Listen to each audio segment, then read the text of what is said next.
નવરાત્રિની સ્પિરિચ્યુઅલ સિરીઝમાં આપનું સ્વાગત છે. નવરાત્રિનો 8મો દિવસ એટલે માતા મહાગૌરીને સમર્પિત છે.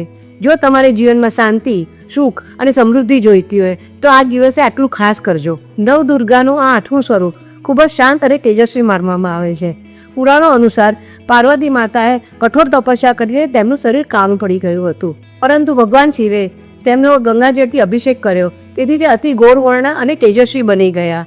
ત્યારથી તેમને મહાગૌરી કહેવામાં આવે છે. જે લોકોના જીવનમાં વધારે અવરોધો આવતા હોય, લગ્નમાં વિલંબ થતો હોય, મનમાં ભાર તણાવ થતો હોય, તેમણે આ દિવસે મહાગૌરીની ઉપાસના કરવી ખૂબ શુભ ગણાય છે. દેવી મહાગૌરીને સફેદ પુષ્પ અતિ પ્રિય છે, એટલે જેમ કે મોગરો, ચંપો એવા ફૂલ માતાજીને અર્પણ કરવા જોઈએ. પ્રસાદમાં નારિયેળ અથવા નારિયેળથી બનાવેલી મીઠાઈનો ભોગ ધરાવવો જોઈએ અને આ મંત્રનો 108 વખત જાપ કરવો જોઈએ.